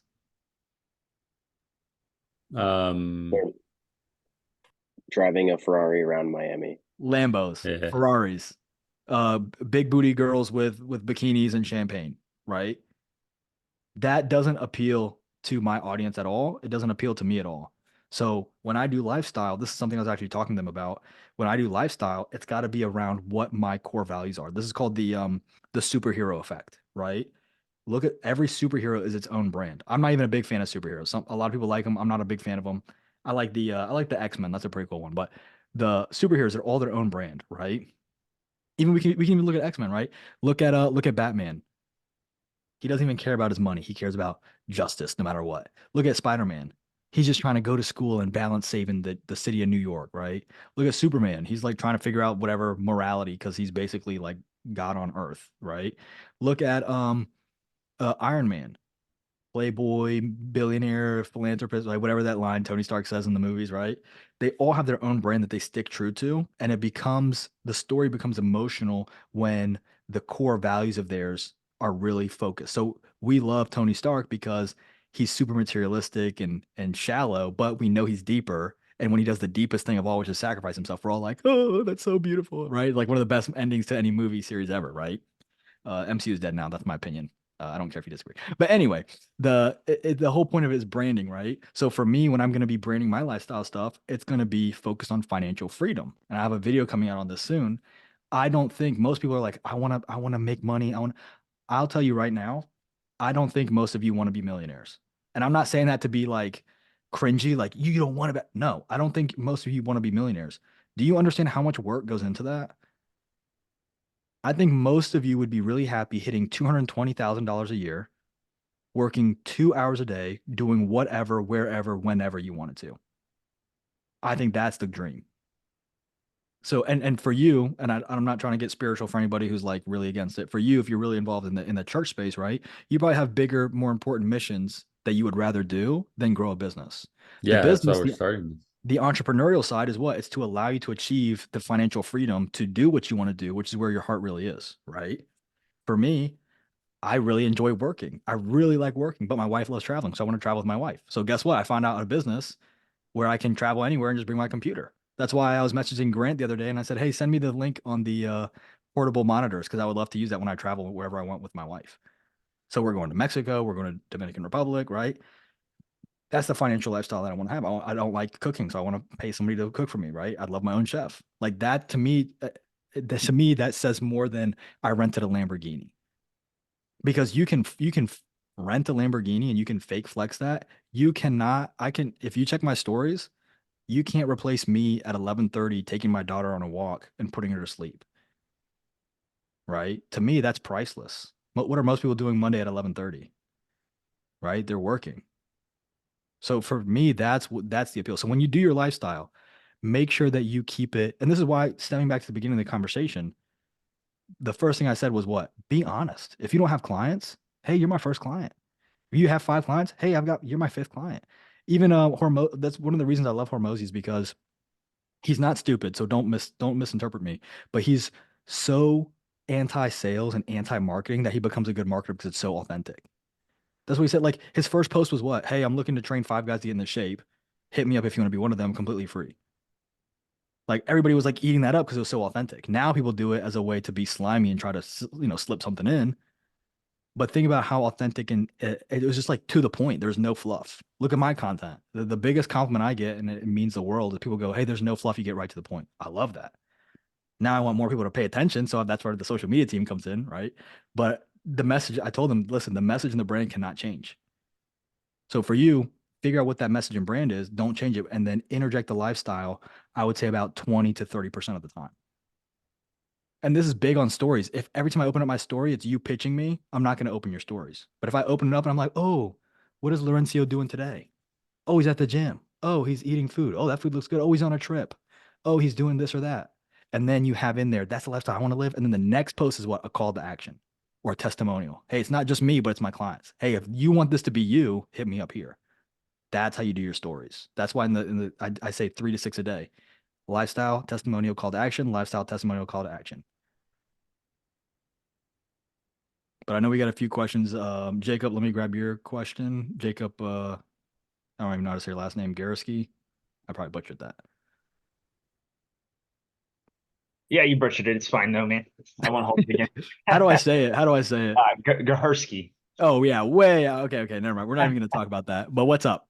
Hey, so I raised my hand because I wanted to ask a specific question. You talked about the Facebook pixel, and I'm just kind of getting into setting up Facebook campaigns. I have a marketing background, but it's more like analytics, so I haven't actually set anything up. But I have a client. I just actually signed my first client, got my payment on the first, and I'm running his Facebook ad. Nice. I built his campaigns, and Yeah. I set up this pixel. Everything's catching on page views. What I'm wondering is, like, if I'm running lead forms on Facebook, and I don't know if you have the answer to this, but I've done a little bit of research. I just can't find the answer. If I'm running lead forms on Facebook, there's no specific way to actually select to use the pixel, and I'm wondering if that pixel is actually working in the background. Perfect. Look in the Facebook community. Look for the guy I was talking about, Ismail, Ismail. You can actually search this question in the official Go High Level community. Look for the thread from him. He just asked this question maybe a week or two ago, and everybody came in with how to fix it. And they were like, a few of them were like, hey, look at this page. And he was like, no, that's not working. So he had a really serious issue with it. And if that answer is not there, I think he worked with a VA. You can DM him directly and he'll tell you exactly what they did. Okay, cool. Yeah, but he had almost this exact problem to a T. And this is why I love the community aspect, because he basically just fixed this problem. He just solved this problem like a week and a half ago. So if you message him, just be like, hey, I'm in the group. If he doesn't message you, create a post in the group and message. He's a really cool guy. So if he doesn't message you, it's because he didn't see it. But if you contact him some way, shape, or form, be like, hey, this is the same issue I'm having. Can you show me how you fixed it? I saw you had this issue in the high level group. He'll tell you step by step how to do it. Okay, awesome, man. Yeah, Appreciate it. he's really down to earth, really cool guy. Cool. Yeah, Christian, did you have a question? Yeah, so this is kind of going back to the Facebook page and profile. Mhm. I wasn't aware of the update that Facebook popped out, I think you said 2 months ago. So I kind of haven't set up like you where I have No, my you're fine. It was 2 months. profile. It was like 2 months right after I did the training. So Oh, as two soon as I months dropped the after training, that. they were like, hey, Alec, remember when you did that training? We're gonna make you look really stupid right now. Okay. Yeah, so I kind of have like my page that kind of looks like a profile. So with that being said, like, do you recommend changing it or is it not that big of a deal? Because the reason I have it that way so that when I push people there, it doesn't look like a business logo page, all that stuff. Yeah, leave it how it Um, is. That's what okay. I'm doing to this day. Okay. All right. Now, if I were restarting, I would do it the other way. But if you're already like, I have so many followers on my page that I know are business oriented, and then my description is business pages here. And then every once in a while on my personal page or my personal profile, I'll put a story up and I'm like, hey, a lot of you guys are in the wrong spot. Go follow this page. Go follow this page. So would it be more effective the other way? Sure, but I don't think it's the end of the world, because again, the end goal was, or the mentality behind it was, use the profile to push the page. Once the page starts getting traction and the content starts getting traction, you basically disengage that part. And then the page Okay. does then the page becomes strictly inbound. So So so if I I did wouldn't, start it again, it would basically be a new Facebook profile that has like my picture. It looks like a normal, normal profile. yep, And then the page itself has like a business logo, all that stuff. bingo, bingo. Okay. And the only con to that is really having no friends on the profile, and then it kind of looks sketchy when you DM somebody. Right, which is why we go with the group engagement. But again, that's also a very good consideration, because it depends on does my niche have those public Facebook spaces. For those that don't, you want to avoid the zero profile friends. You want to avoid the brand new created account, because when we look at spam filters, they will filter out has no friends, has no profile picture, created less than 3 weeks ago. They will filter those things out. That's why Okay. some people will actively try to purchase Facebook profiles that have been around for a while, because then they can get to spamming people right away. Okay. All right. Got it. So So keep it how it it is is then. yeah, it's definitely twofold. But again, if this is something too, like I've been saying in some of the more recent content, build a brand, not a side hustle. So sometimes it's like, hey, I got to start from ground zero and really grind to get my first way up. I've got people messaging me right now who are like, oh, can I get access to those documents you cover in your YouTube video? I fight for every single one of those YouTube subscribers. I've probably talked to, of my YouTube subscribers, I've probably talked to at least 20% of them, which again, it's a very small number, but think about how many people are like actively grinding to get that many followers. I'll tell people like, oh Right. yeah, as long as you sub, are you subbed to the account? Okay, cool. You're subbed. Here's the document. I probably had that conversation easily 50 times in the past month. So I'm actively grinding. And now, because that's bringing in revenue, because again, you treat the money like a game, because it's bringing in money and revenue, now I can say, cool, I have so much. And again, this is not a flex. Please don't take it that way, because I was where all of you were like 12 months ago. But I'm saying, cool, now that that money's in and coming in, now I can drop $2,000, 3,500 on a social media marketing team. And I can stop having to, I can go from manually pushing this content more than a pharmaceutical rep and a doctor. Now I can stop pushing it like that, and I can start making the shorts and having somebody help me out with the short creation, and I can start bringing in engagement from the shorts. Now I could still Okay. do it the other way, but again, if you guys, for those of you that don't know, I have a 2-hour limit, so I'm only allowed to work on this business 2 hours a day. And the reason I do that, again, there come the balloons. The reason I do that is because if I can work on it in less than 2 hours a day, nobody has an excuse. Nobody has an excuse. If you can carve out an hour a day, I promise you, right?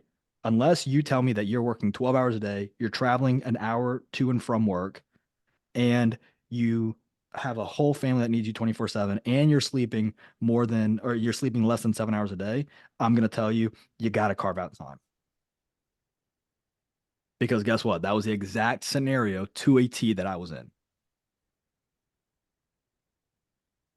So I'm saying if I did it with that ridiculous low amount of time and schedule and it sucked, but guess what? It sucked less and less and less.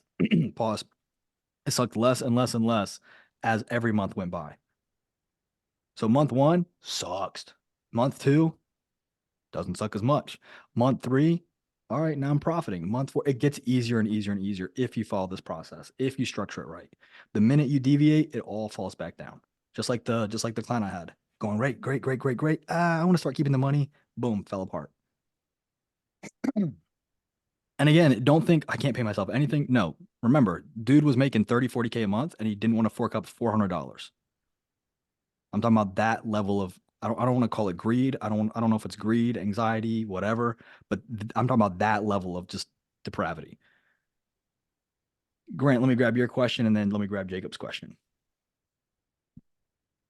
Okay, I kind of have like a statement and then 2 questions. Yeah, But what's up? so basically I remember like a while back when we were talking about creating the personal page, Mhm.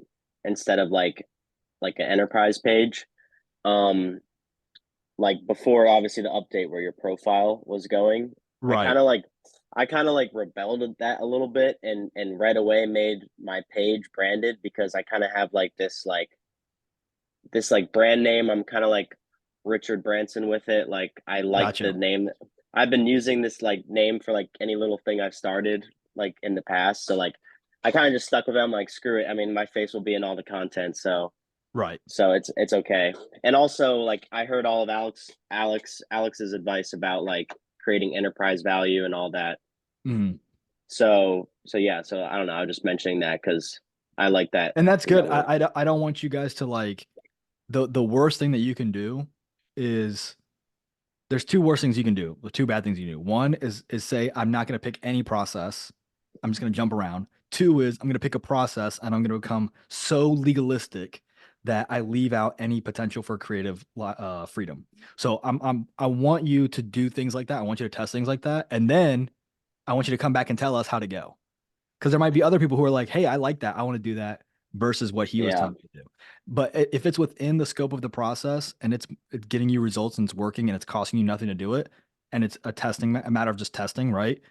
By all means, do it and then just let us know. Hey guys, I've been doing this. Here are the results I got. What do you guys think? Right? That's where the community environment comes in. Look at Mr. Beast. Mr. Beast said he would be on Skype for like 10, 12 hours a day. He'd have 4 buddies. He said they were all going. So he said, instead of me failing by myself and having to learn, 4 of us were failing together and we were all learning from each other, which allowed us to move much, much faster. We're in a community Yeah. of right now 95 people. Imagine if all 95 people were failing collectively and learning collectively, how much faster all 95 people would move. Right. Yeah. So that's why And when some of you message me and you're like, hey, I have a question, that's why I'm like, hey, post it in the group. It's not because I'm like, get out of my DMs. It's because I'm like, these are great questions. I want everybody to learn from this. And I want, when new members to join, if they scroll through, to also kind of get that context. But yeah, and what were your 2 questions? so I kind of was thinking on that topic you guys were talking about, like relating to your target audience, like their persona. Mhm. And me personally, I'm 21, but I look like a 17-year-old. I like pretty boy face. So like that part's kind of like won't fit in very well, but I have worked in the field and stuff with like I don't know, I like physically not relatable, but internally I think Okay, good one. So yeah. one of my first jobs I had, remember when I was in the military, for a while, where you have to shave every day. Yeah. Your results will speak for themselves. However, people looking at you, that level of judgment is always going to be there. Now, Mhm. we're ignorant to say that level of judgment doesn't impact conversion or close rate. We're very ignorant if we say that, right? And again, I'm not saying if you look a certain way, it's not going to work. No, I'm just saying we need to take these things into consideration. We need to be realistic. Am I happy the world's that way? No. Am I going to change the world? No. So I need to understand how to play to a certain degree within it, right? Mhm. My first job out of the military, my first big boy job out of the military, was working with a bunch of blue collar guys who were like 35 to 60 years old in a factory setting. Okay. And I was clean shaven. The first thing I did was grow this beard. And all of a sudden, I got all the respect in the world. So that was one thing. The second thing I did was I said, listen, this is how it's going to go. You tell me you want something done. I will help you out. But you're going to tell me in a respectful way. Otherwise, I'm not going to help you out. And then sometimes they would try to get even physical with me and even try to fight me. And if any of, I actually have some former employees of mine who actually follow the social media page.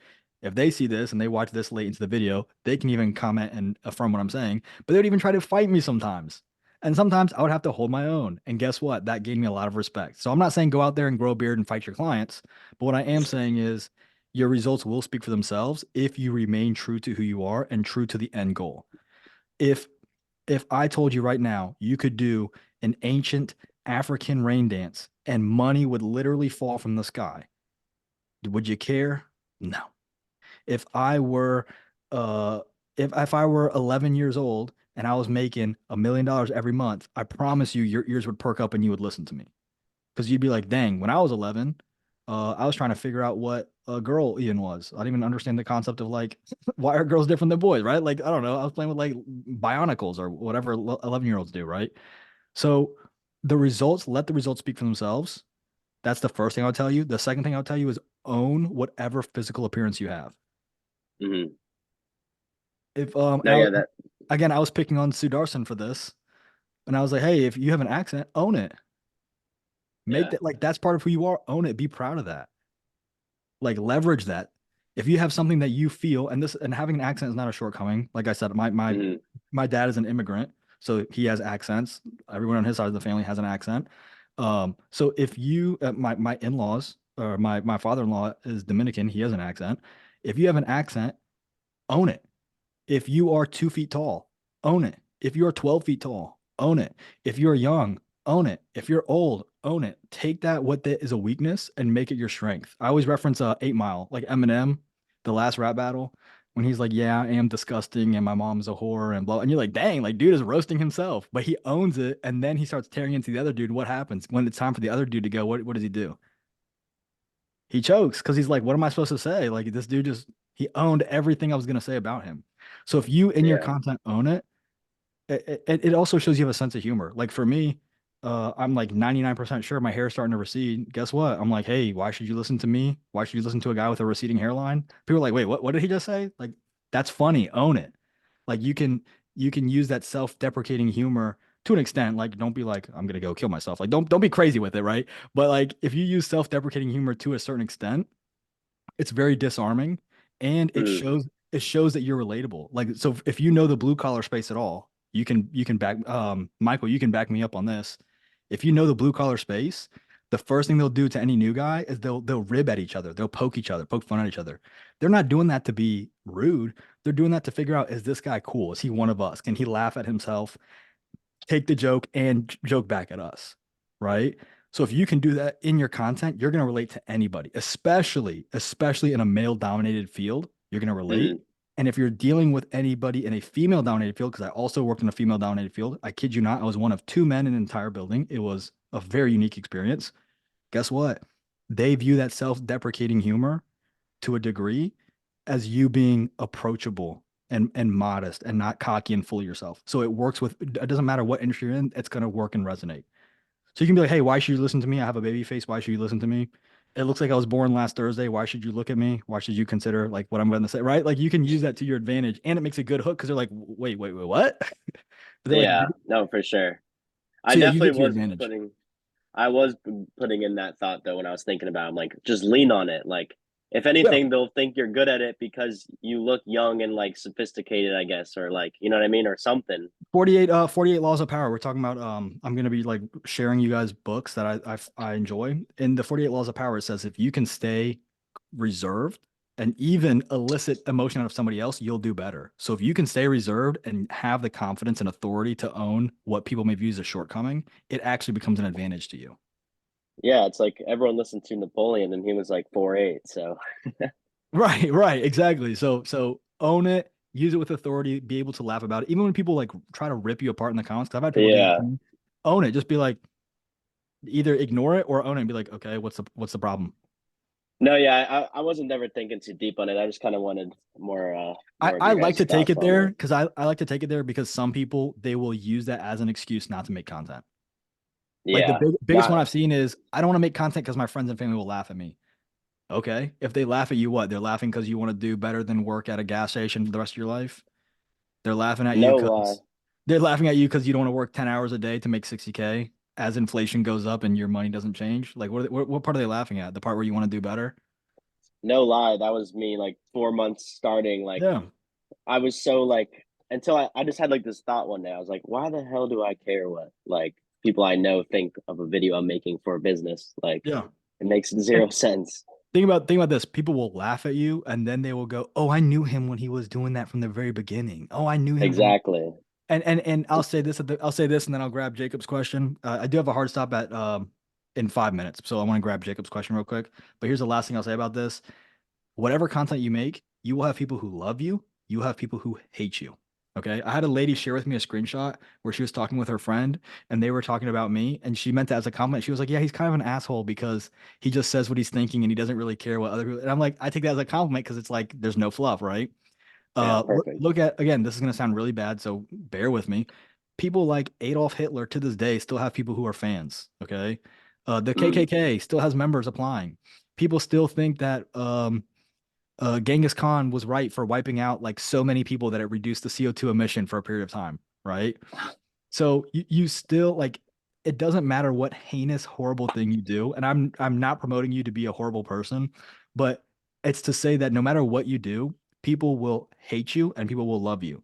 If you want to go religious, how many religious leaders are completely hated? People hate Gandhi. People hate Mother Teresa. People rag on Helen Keller. I definitely rag on Helen Keller. I will own that one. But people hate these people for no reason. Okay. Whatever you do, you're going to be loved and you're going to be hated. So Yeah, you for may sure. as well do your best and you may as well do it and improve as you go. Now, if you're arrogant, you ignore the data and you ignore the feedback, then yes, I'm going to say you're stupid. But if you listen to the data, if you listen to the feedback, if you consider what you feel is important and you disregard that which has no impact on you, it doesn't matter what you do in life. Cool. So that's my one cheesy piece of the whole call. And then Jacob, let me grab your question and then I do have to jump in a few. All right, well, start it off. If anybody can see me on the video screen, I got my teeth knocked out of my face a long time ago. That's the one big thing. And I just Hey, whoa, own that shit. wait. That wasn't the big thing. Jacob No, I is. just own it. Like I just own it. Oh like, yeah. But you just got. I mean, like, dude, I fell 11 feet into the ground. And Yeah, all but you this just other got crazy shit. But I own got it. a job, right? You just got a big job as a kitchen manager for a client.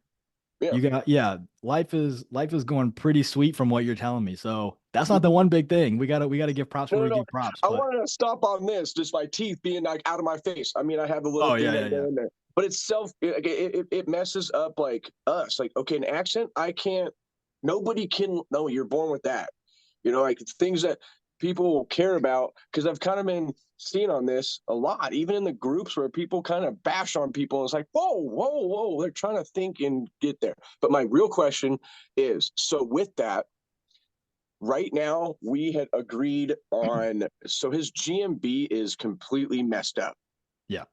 That's the only thing. Right now, we're not doing website. We're not because with I mean, I'm not trying to be secretive, but like, so Yeah. come February, that's when everything can change. He'll Right. own the building. He owns the lot. and I mean, like I'm ordering, I'm doing everything. Like he Yeah, basically yeah. doesn't talk to me, anymore. But do you think charging $100 for that just to kind of like, one, get my first client, but two, to kind of show, because I can plug in some things and maybe, I don't know, like I'm not like, I don't want to give away, but like that whole Alex or Mosey thing of like, let me show you type thing. Is that a good way in? Yeah, Because so he's saying yes to it. the way I would approach it is I would want to see, number one, is this a long-term client or not? Number two, I wouldn't want to do any work for free that takes time out of my day. Mhm. If it takes time out of my day, I'm charging. If it's built into my schedule, it doesn't cost me for people to watch my content. So I can share that all day long. It doesn't cost me it actually saves me time to create those Google Docs I share with people because I don't have to repeat that conversation 50 times. That's why I have group calls, not one-on-one calls, because it's all built in. The minute it becomes one-on-one outside of my community setting, that's where I have to charge. So for you, if it is outside of the scope of what he's already paying you for, which is the kitchen management position, I would say I've got to charge. Now, the way you do that is an hourly rate, or you can say, hey, we can start billing you now on a monthly rate and we can increase it as we add more. But let's go ahead and get you on a $97 a month plan. And if we get you on the $97 a month plan, here's all the things I can do with the setup. Because again, if you're trying to go for that first 25 clients as fast as possible, again, this is just a very generic explanation because I have to jump in like 30 seconds. I would do the free setup. I would do the website, the GMB, any kind of automations, anything, and then I would have him build at the like 97, 147, 297, whatever rate that you feel is comfortable. He And likes he said cool on 97. Cool. So 97. And then with Mhm. each additional client, try to slowly push it. But 97, waive the setup, practice as you go because it's your first real consistent long-term client. And from Mhm. there, use the feedback system we use, right? The CSM upsell efforts where you have a Yes. positive and negative pulse check. From there, build out the snapshot. And then the next couple of restaurants you are able to implement faster. Every 5 clients, try to increase $50 on the monthly recurring revenue until you find that price resistance and then stay there. And that's going to Okay. relate to done for you versus DIY versus DWI. So I would say have the done for you set up. After that, let it be a set it and forget it kind of thing. But Okay. I do have to jump out of another meeting. Yep. If you guys have any questions, appreciate you guys coming out and go ahead and end the recording. Thank you. If you guys have any questions, feel free to drop them in the group. I'll answer every single one of them after this meeting. But I appreciate you guys coming out. Super excited for the new update. And you guys are going to see a post later today about the snapshot. So have a good one. And yeah, enjoy your weekend. Talk soon. See ya.